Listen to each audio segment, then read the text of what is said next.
اس بات کے گواہ ہیں کہ یہ شخصیت بلا اختلاف اور بغیر کسی نزاعی مسئلے کے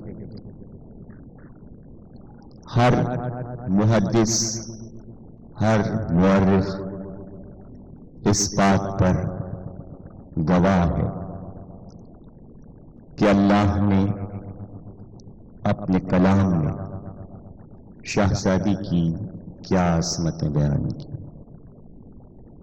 رسول کی حدیثیں اس بات پر گواہ ہیں کہ جتنی بھی محدثین کی کتابیں ہیں اور جنہوں نے رسول سے حدیثیں بیان کی ہیں وہ سب اس بات میں ایک زبان ہے، ہم آہنگ ہیں، ہم خیال ہیں کہ جو بھی فضائل بیٹی کی شان میں باپ نے بیان کیے اس کو ایک راوی دوسرے راوی سے، ایک محدث دوسرے محدث سے بغیر کسی لفظ کے اختلاف کے نقل کرتا ہے. جتنے بھی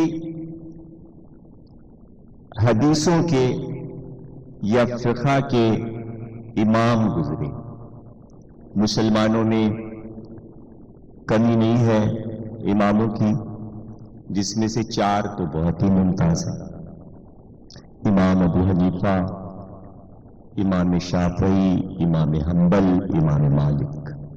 چاروں اس بات پر متفق ہیں، چاروں امام فقہ کے اس بات پر متفق ہیں کہ عالم اسلام میں شاہزادی سے افضل کوئی خاتون نہیں تھی.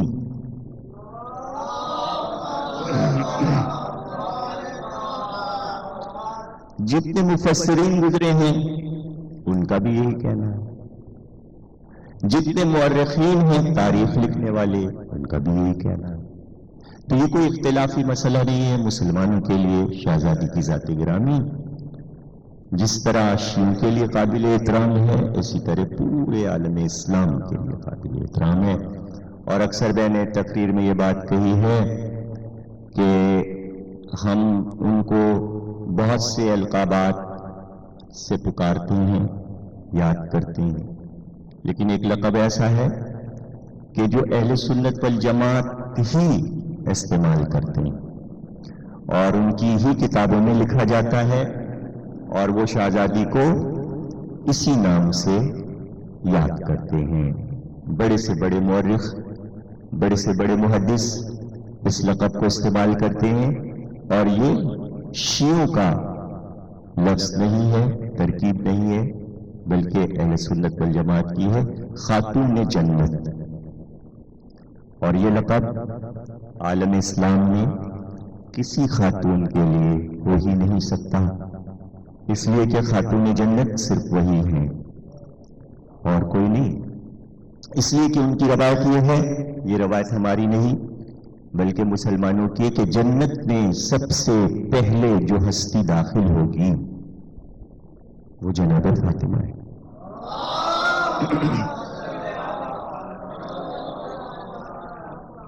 اب یہ موضوعات ہیں، 3 دن کی مجلسیں ہیں، عرصے سے ہو رہی ہیں، سننے والے سن رہے ہیں، محفوظ ہیں ذہنوں میں چیزیں، اور بھی ذاکرین پڑھتے ہیں، پڑھیں گے، پڑھ رہے ہیں، مجلسیں ہو رہی ہیں. وہ موضوعات جو میں کہہ چکا، بیان کر چکا پچھلے دنوں، گزشتہ سالوں میں، ان کو دہرانا مقصود نہیں، لیکن جب بقول میرنیس کے کہ انہوں نے ایک سلام میں کہا تھا کہ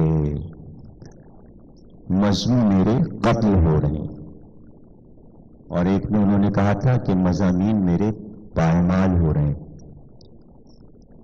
تو اگر کوئی موضوع، کوئی عنوان تحقیق کے دائرے میں منبر کو دیا جائے اور اسی عنوان کو، اس موضوع کو کہ سجا کر اس کے ہر گوشے کو اجاگر کر کے ہر پہلو پر گفتگو کرنے کے بعد کہ گنجائش نہ ہو اس میں کہ کچھ رہ گیا، اور اس کے بعد کوئی اسی کو مست کر کے بیان کرے. اور افسوس اس وقت ہوتا ہے کہ جب نادانی دراصل یہ ہوتی ہے کہ خطابت ایک ایسی چیز ہے کہ جس کا تعلق جذبات سے ہے، جذباتی کیفیات سے اس کا تعلق ہے. تو جذباتی کیفیات پہ انسان اپنے عنوان کو اور موضوع کو مضبوط بناتا ہے، زوردار اور پر اثر بناتا ہے. دلیل پہ دلیل وہ قائم کرتا ہے، استدلال، کہ مجمع کا ذہن یہ انکار نہ کرے کہ بات ثابت نہیں ہوئی. اس لیے وہ منزل کہ جہاں ہم یہ کہہ دیں ایک دلیل دے کر کہ یہ قرآن میں لکھا ہے، میں قرآن سے ثابت کر رہا ہوں، تو اب کیا مجال ہے مجمع کی کہ وہ یہ کہہ دے کہ ثابت نہیں ہوا. اس لیے کہ اگر آپ نے یہ کہہ دیا کہ ثابت نہیں ہوا تو گویا آپ نے قرآن کی رد کر دی، اور قرآن کی رد وہ کرتا ہے جو کافر ہے. تو کوئی کافر کیوں بننا چاہے گا؟ کافر تو نہیں بننا چاہے گا. اب ایک ہمارا یہ مزاجی کیفیت بن چکی ہے شیعہ قوم کی عام طور سے، ہر صاحب قرآن سے، دیکھیے یہ بھی قرآن سے، دیکھیے یہ بھی قرآن سے. لیکن میں ایک بات کہتا ہوں کہ فرض کیجئے میں یہ کہہ دوں تھوڑی دیر کے لیے کہ دنیا کی کوئی چیز قرآن سے ثابت ہی نہیں ہو سکتی، تو کیا کریں گے آپ؟ یہ کوئی موضوع نہیں ہے کہ فلاں چیز ذرا قرآن سے ثابت کر کے دکھائیے. زندگی کے روزمرہ کے مسائل، اس پہ پوری بحث ہے کہ ہر چیز قرآن سے ثابت نہیں ہو سکتی.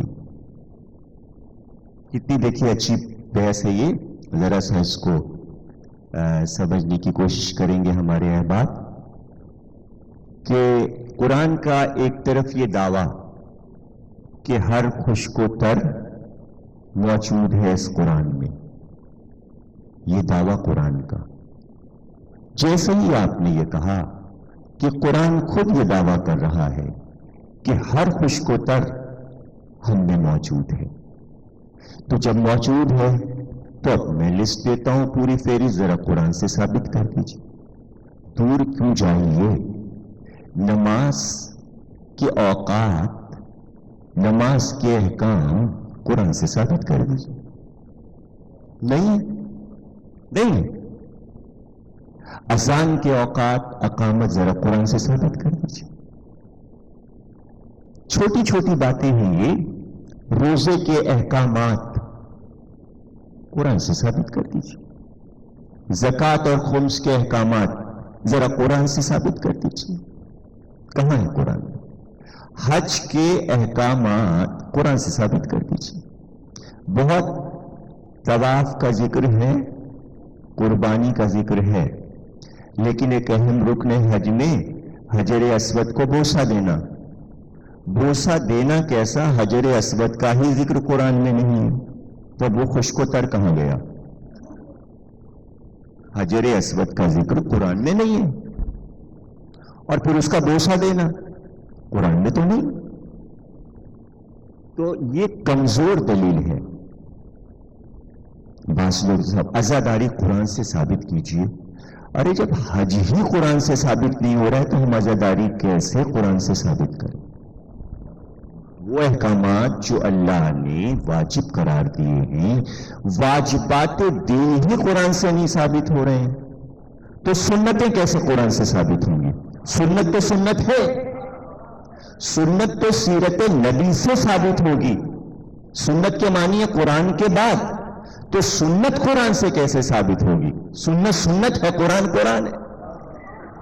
تو اب اگر کوئی سنت کو بھی قرآن سے ثابت کر دے اور آپ کہیے واہ واہ صاحب دیکھیے قرآن سے ثابت کر دیا، تو یہ کیا فکر چلیے کہ صاحب قرآن سے ثابت کر دیا؟ قرآن اپنی جگہ ہے، حدیث اپنی جگہ ہے، فقہ اپنی جگہ ہے، خطابت اپنی جگہ. اب وہ لکھنؤ میں میں پڑھ رہا تھا مجلس، تو ذکر تھا قربانی اسماعیل کا. تو اس میں نے کہا کہ بھئی وہ دمبا اس لیے آ گیا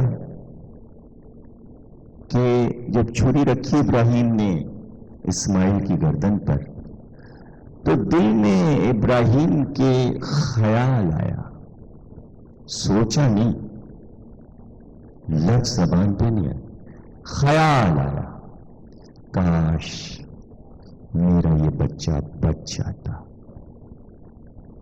دل میں خیال آیا. اس خیال کو اصطلاح میں کہتے تمنا. بیٹے کے بچ جانے کی تمنا کی باپ نے دل میں. وہ تمنا تصور میں، تخیل میں بھی نہیں، تصور دل میں ایک عکس.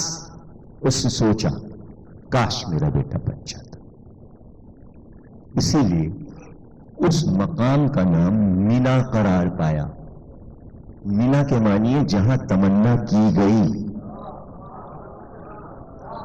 اچھا اب دیکھیے تمنا کا اظہار اس نے نہیں کیا، لیکن جگہ کا نام تمنا ہو گیا. اس کے معنی یہ کہ جو باپ نے سوچا ہے، اللہ یہ چاہتا ہے کہ دنیا کو اس کے دل کی یہ سوچ معلوم ہو جائے. حالانکہ اس نے دل میں سوچا ہے پردہ پڑا رہن دیا جائے تو اچھا ہے، لیکن جگہ کا نام مینا رکھ کے اللہ نے کہا یہاں باپ نے یہ تمنا کی تھی کہ کاش بیٹا بچ جاتا. تو ہم نے بچا لیا. اس نے تمنا کہ ہم نے بچا لیا. اتنا بڑا خط دوسرے دن آ گیا میرے پاس. قرآن سے دکھائیے کہاں لکھا ہے کہ ابراہیم نے یہ تمنا کی تھی. اب بتائیے صاحب کہاں سے دکھاتا ہے قرآن میں؟ قرآن میں تو ہے ہی نہیں، قرآن میں تو ہے ہی نہیں. تو اب اتنی دیر کی اس بحث کے بعد آپ کو اس جملے میں لطف آئے گا جو میں اب کہنے جا رہا ہوں. آپ سوچ رہے ہوں گے کہ تردیدی بیانات میں دے رہا ہوں، تو نہ کسی پہ چوٹ، نہ کسی پر طنز، مزاجی کیفیات پر گفتگو کرتے ہوئے یہ بات کہہ رہا ہوں کہ کوئی اگر یہ دعویٰ کرے عالم اسلام میں، پاکستان میں نہیں پوری دنیا میں، بڑا سے بڑا قاری قرآن و حافظ قرآن، اور وہ یہ کہ میں نے قرآن سے یہ ثابت کیا ہے، آپ کیسے ثابت کریں گے؟ آپ کی کیا مجال ہے آپ ثابت کریں گے؟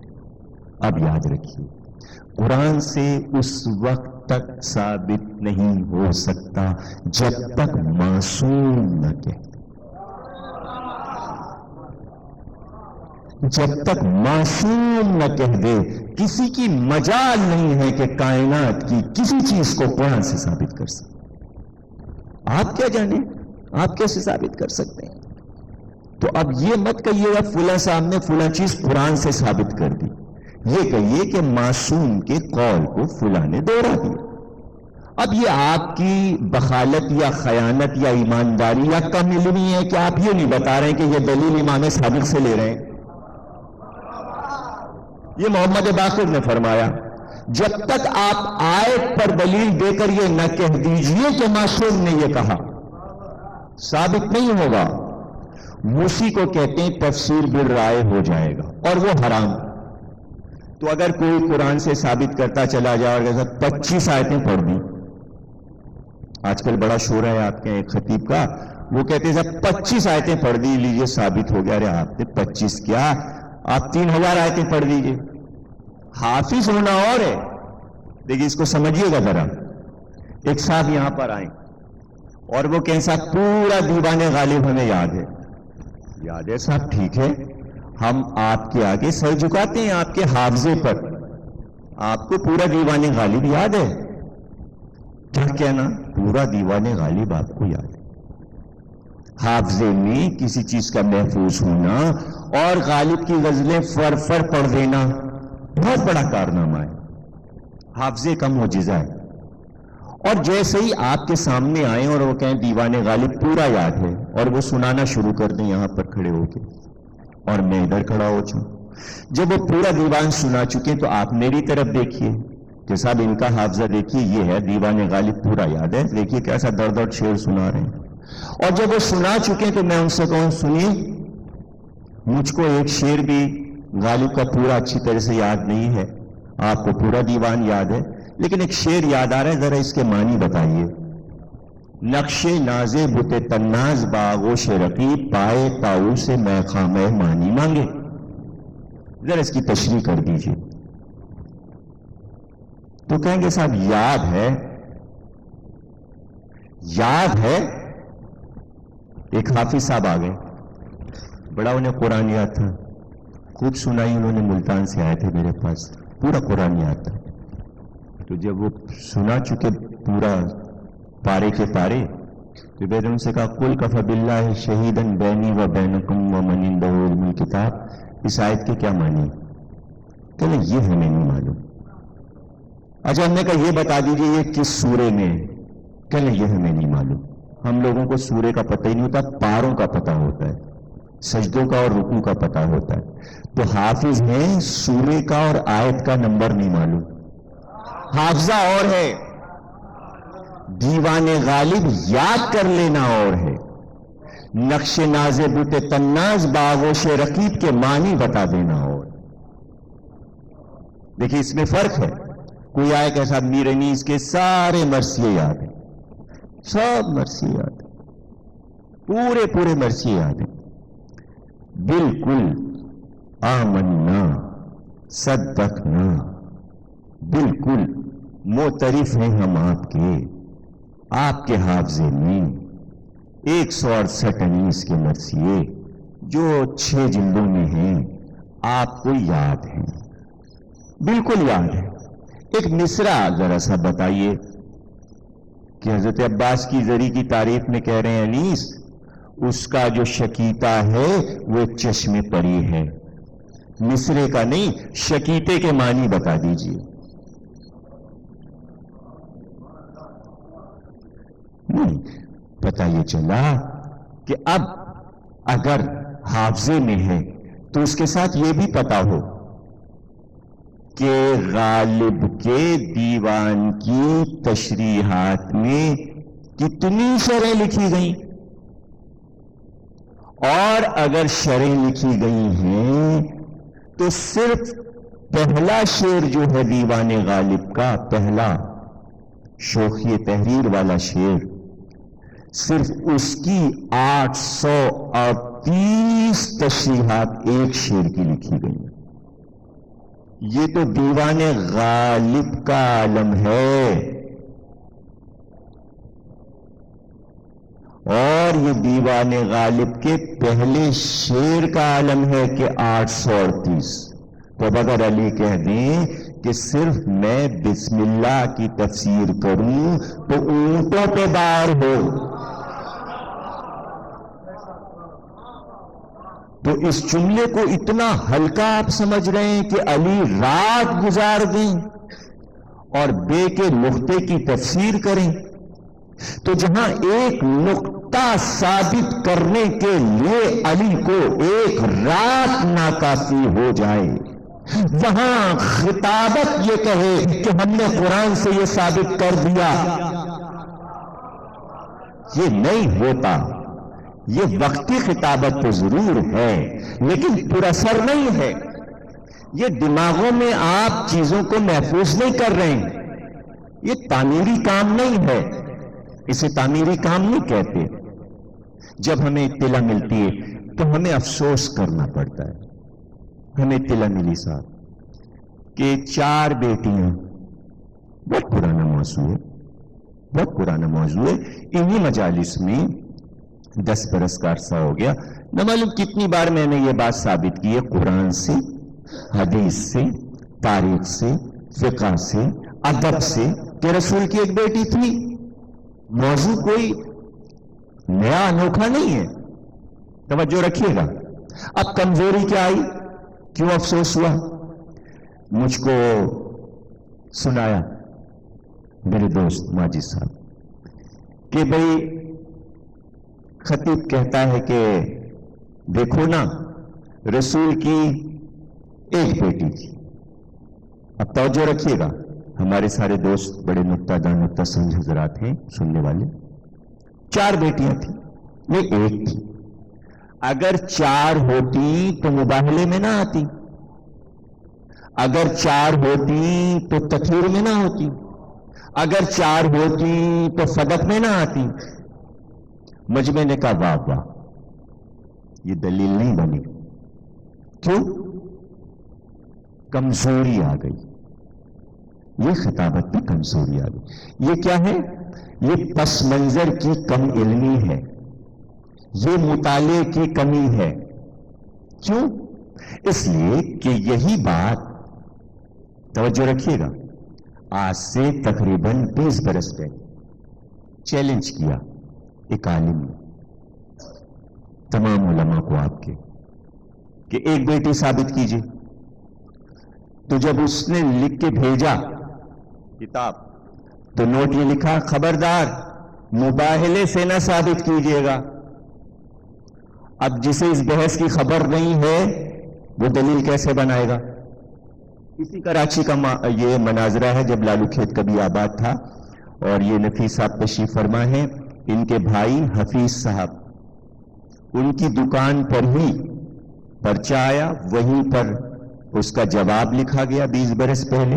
تو وہ کہتا ہے مباہلے سے نہ ثابت کیجیے گا، فدق سے نہ ثابت کیجیے گا، اور آئے تطہیر سے ثابت نہ کیجیے گا. کیوں؟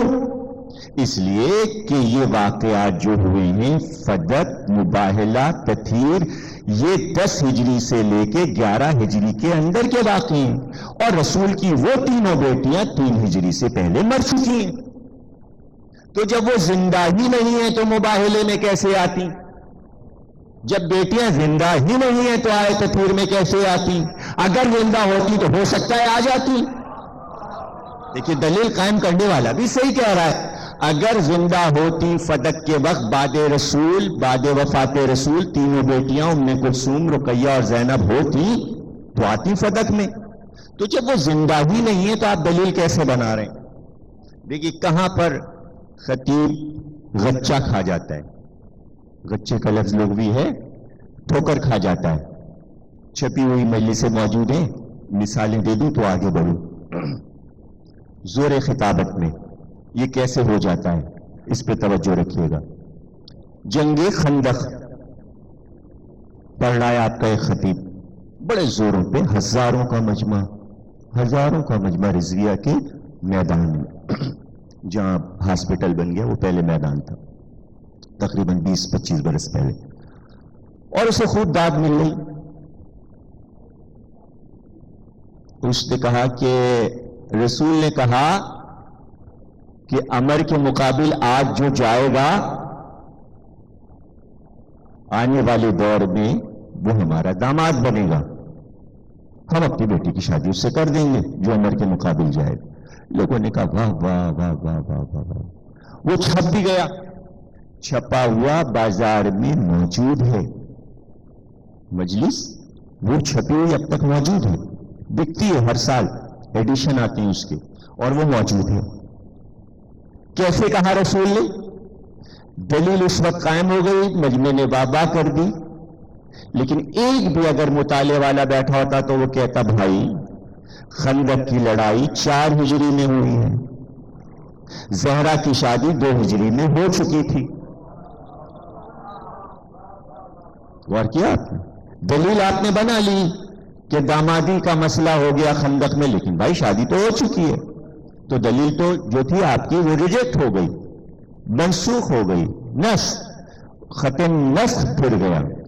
اور لیجیے جس خطیب کا ذکر کیا، اس سے بھی بڑے خطیب، ان کی بھی چھپی ہوئی مجلس سے موجود ہے.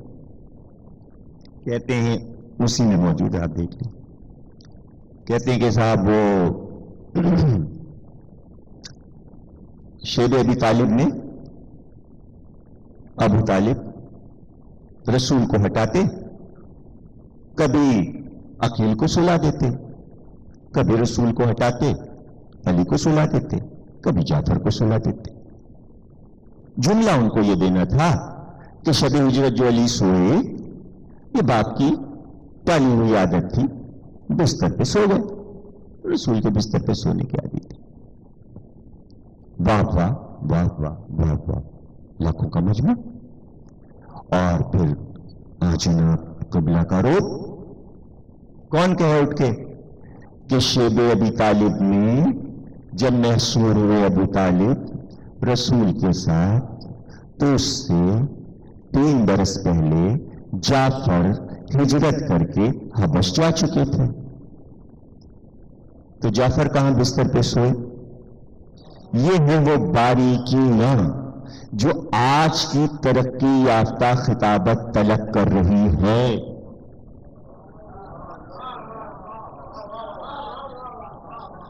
ہم اس لیے برے ہیں، ہم اس لیے برے ہیں کہ ہم ان چیزوں کو بتا رہے ہیں.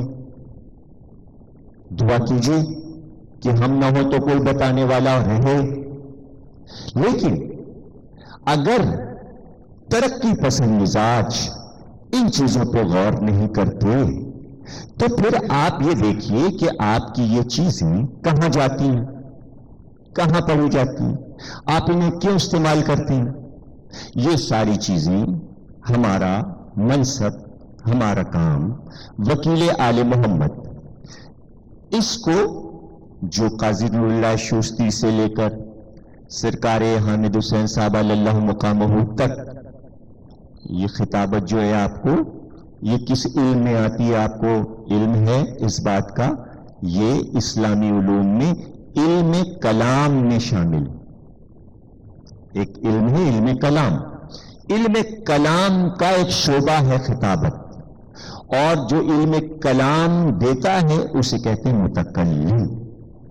اور ہمارے ہاں سب سے مشہور متکلم جو بر صغیر میں گزرے وہ قاضی اللہ شوستی تھے، اور اسی سلسلے کے متکلم جو سلسلہ آیا ناصر الملت تک، یہ سب متکلمین تھے. اور اسی سے شعبہ بنا خطابت کا کہ جو ملک الناطقین سبت حسن صاحب علی اللہ مقاموں نے علم کلام کو خطابت بنا کر منبر پہ پیش کیا. تو علم کلام کا سب سے پہلا اصول یہ ہے کہ متکلم جو ہوتا ہے علم کلام کے ذریعے آل محمد کی حقانیت کو ثابت کرتا ہے بحیثیت اس طرح کہ مجمع جو ہے وہ عدالت کا مجمع ہے، کورٹ لگی ہوئی ہے، وکیل کیس لڑ رہا ہے، مخالف وکیل سامنے نہیں ہے لیکن آواز سن رہا ہے. دلائل دینے والے کو اتنے مضبوط دلائل دینے ہیں کہ مخالف وکیل کیس نہ ہروا دے. اب اگر وکیل آل محمد کا خود مقدمے کو کمزور کر دے تو وکیل بدل دیے جاتے ہیں، وکیل نکال دیے جاتے ہیں، وکیل ہٹا دیے جاتے ہیں، وکیل کی فیسیں چھین لی جاتی ہیں. وکیل فیس اس بات کی لیتا ہے کہ جو مقدمہ ہم تیار کر کے لائے ہیں فائل بہت مضبوط ہے. تو کیس لڑنے سے پہلے وکیل اپنے فائل کا مطالعہ گھنٹوں کرتا ہے، کہیں یہ پوائنٹ کمزور تو نہیں ہے.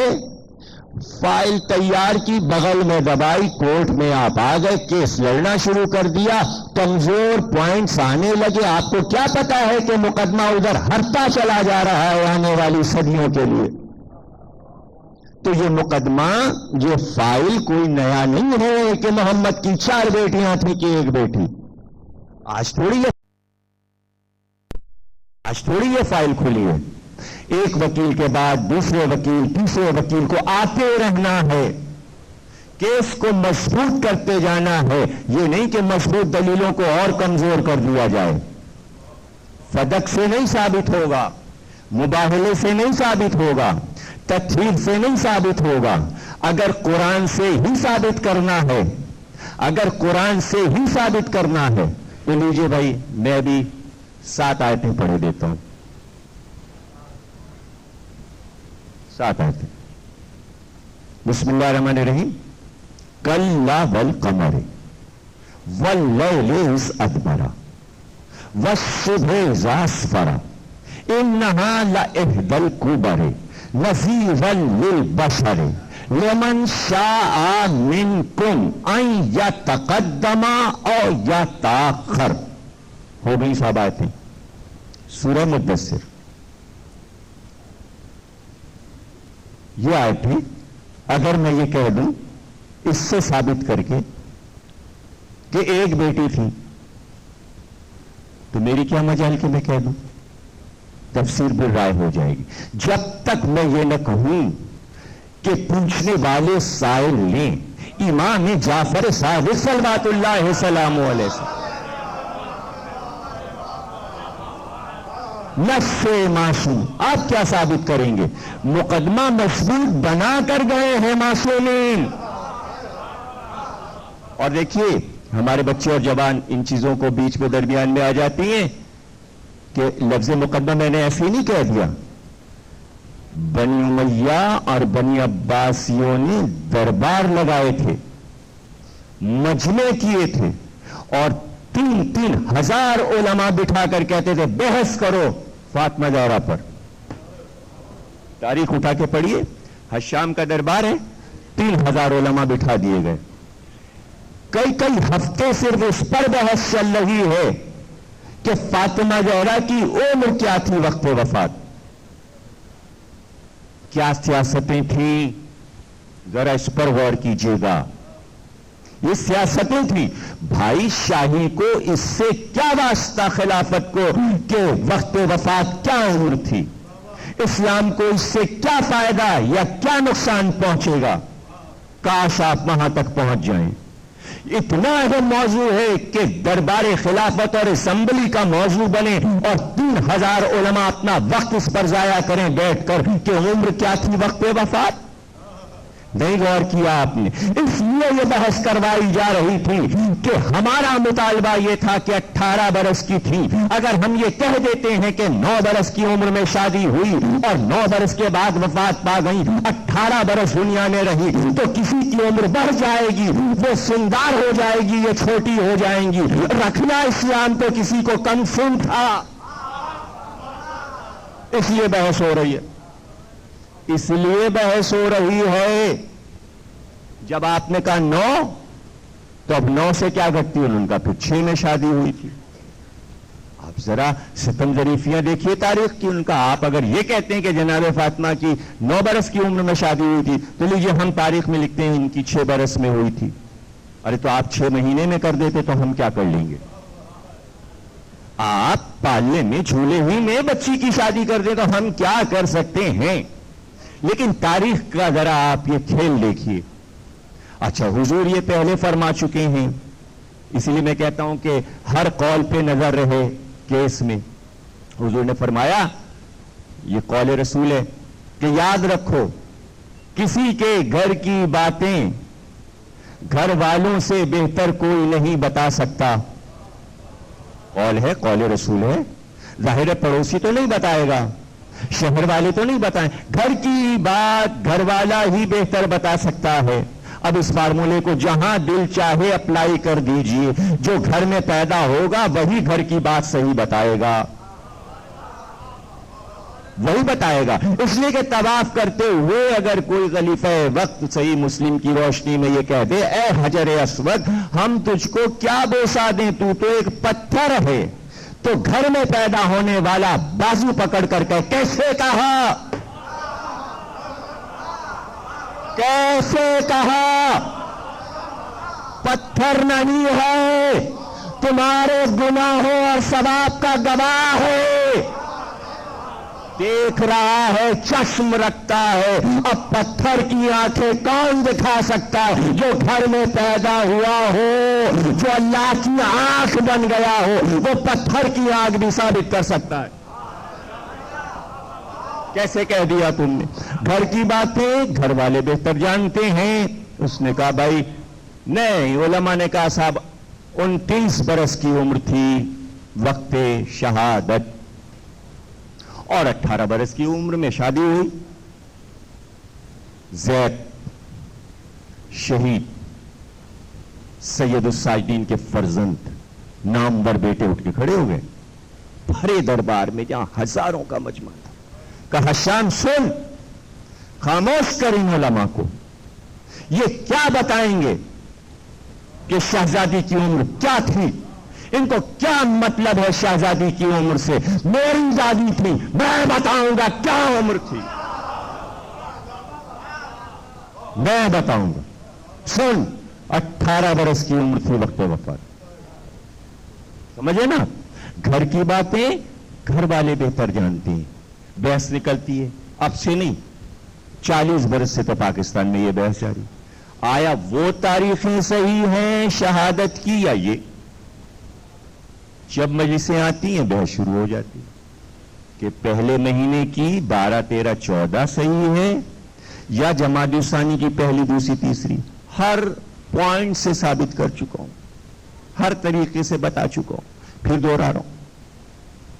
یہ دیکھو گھر والا کیا کہہ رہا ہے، گھر والا کیا کہہ رہا ہے.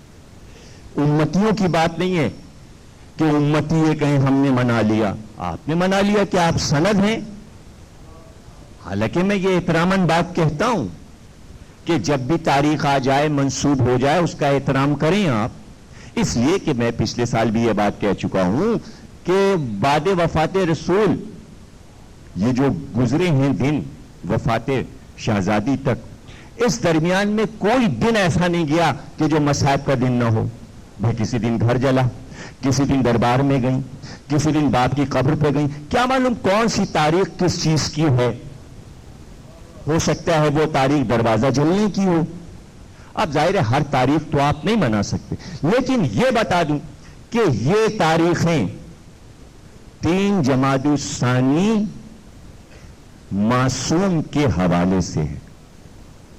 ایک نہیں 5 معصوموں نے یہ کہا کہ 3 جمادی الثانی کو شہادت ہوئی. اب جیسا کہ میں نے کہا دربار میں بحث ہو رہی ہے اور کیوں بحث کروائی جا رہی ہے. اب کتابیں اٹھا کے دیکھیے آپ.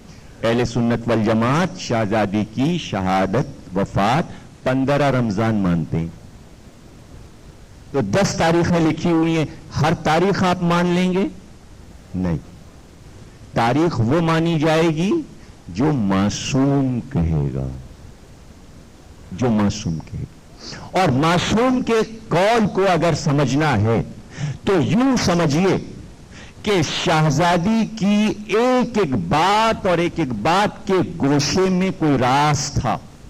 یہ کہنا صرف ایک جملہ ہے اور یہ بہت قیمتی ہے.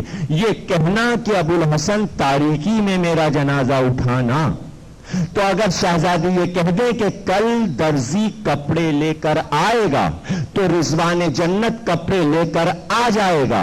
اگر شہزادی یہ کہہ دے کہ تاریکی میں جنازہ اٹھے تو قدرت کی طرف سے پہلی سے لے کر 3 تک چاندنی نہیں ہوتی، اندھیرا ہوتا ہے. اور 13 14 15 میں چاند پورا ہوتا ہے. چاندنی پوری ہوتی ہے. اور تاریخ میں ہے کہ اندھیرے میں جنازہ اٹھا، چاندنی میں نہیں اٹھا. بحث کی کیا ضرورت ہے؟ دلیلیں نہ ملیں، مقدمہ کمزور ہو جائے تو بات کرو. اب یہ کہ آپ ذہنی طور پہ اسے ماننا نہیں چاہتے، ضد ہو جائے، ضد والی بات دوسری ہے. دلائل سالیں، سمجھنے والی باتیں ہیں، سمجھنے کی باتیں ہیں، غور کرنے کی باتیں ہیں. قرآن سے ہی صحیح، لیکن ہم ابھی آپ کے سامنے ہر شعبے سے ثابت کیے دیتے ہیں کہ بیٹی ایک تھی. ہر شعبے سے ثابت کیے دیتے ہیں. قرآن سے آئیے، قرآن سے آئیے. بسم اللہ الرحمن الرحیم. اِنَّا أَعْطَيْنَاكَ الْكَوْثَرَ فَصَلِّ لِرَبِّكَ وَانْحَرْ. نشانے کا والابتر. ایک سورہ چھوٹا سا 3 آیتوں کا. کسی نے کہا 7 آدمیوں نے عرب کے، یہ ابتر ہے.